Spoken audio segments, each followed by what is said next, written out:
సిద్దిపేట జిల్లా తొగుట మండల కేంద్రంలో బీఆర్ఎస్ పార్టీ ఆవిర్భావ వేడుకలు ఘనంగా నిర్వహించారు. ఈ సందర్భంగా గ్రామ అధ్యక్షుడు సిలివేరి శ్రీనివాస్ గౌడ్తో కలిసి బీఆర్ఎస్ పార్టీ మండల అధ్యక్షుడు జీడిపల్లి రామరెడ్డి బీఆర్ఎస్ పార్టీ జెండాను ఆవిష్కరించారు. ఈ సందర్భంగా ఆ పార్టీ మండల అధ్యక్షుడు జీడిపల్లి రామరెడ్డి మాట్లాడుతూ తెలంగాణ రాష్ట్ర ఏర్పాటులో మాజీ ముఖ్యమంత్రి కేసీఆర్ కృషి ఎనలేనిదని కొనియాడారు. తెలంగాణ ఉద్యమంలో అన్ని పార్టీలను ఏకదాటికి తీసుకువచ్చి తెలంగాణ గళాన్ని దేశవ్యాప్తంగా వినిపించడం జరిగిందని గుర్తు చేశారు. తెలంగాణ కోసం ఏర్పడినటువంటి పురుడు పోసుకున్నటువంటి టీఆర్ఎస్ పార్టీ 26 వసంతాలు పూర్తి చేసుకుంది. ఈ సందర్భంగా తెలంగాణ ప్రజలందరికీ కూడా శుభాకాంక్షలు తెలియజేస్తున్నాం.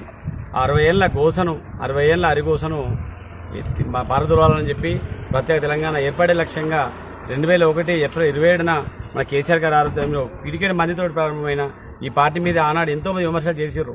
ఆనాడు సమైక్యాంధ్ర ప్రభుత్వాలు ఏ నియోజకవర్గంలో బలమైన నాయకులు తెలంగాణ వ్యతిరేకంగా ఉన్నప్పటికీ కూడా కేసీఆర్ గారు తెలంగాణ మీద అత్యంత విశ్వాసంతో తెలంగాణ మీద విశ్వాసంతో ముందుగా సాగుతూ అన్ని పార్టీలను ఏకం చేసి మన ప్రత్యేక తెలంగాణ రాష్ట్రాన్ని సాధించుకున్నాడు.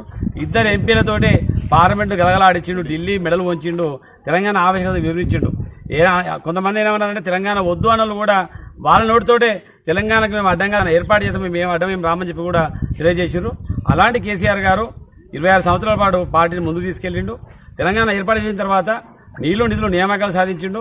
మన గోదావరి నీళ్లు ఏటా కొన్ని వేల టీఎంసీలు మన సముద్రం పాలవుతుంటే కూడా ఆ నీటిని ఒడిచిపెట్టి కాళేశ్వరం ప్రాజెక్టు కట్టి 3 ఏళ్లలో సైమల్టేనియస్గా కొండపోచమ్మ వరకు కూడా ప్రాజెక్టులు ఆనకట్టలు బ్యారేజ్ సబ్సిడీ నిర్మాణం చేయించి మనకు నీళ్లు అందించిండు. నేను అధికారంలోకి వస్తే తెలంగాణ వస్తే గోదావరి జిల్లాలతో మీ కాలువ అడుగుతామని చెప్పి కాలువ అడిగిండు. ఇంటికి మంచినీళ్ళు ఇచ్చిండు, కరెంట్ ఇచ్చిండు, రైతు బంధు ఇచ్చిండు, రైతు బీమా ఇచ్చిండు, కళ్యాణ లక్ష్మి షాది ముబారక్ ఇచ్చిండు, ప్రతి ఒక్కరికి అండగా నిలిచిండు. 9.5 సంవత్సరాల పాటు తెలంగాణను భారతదేశంలోనే సగర్వంగా తలెత్తే విధంగా ముందుకు తీసుకెళ్లిండు.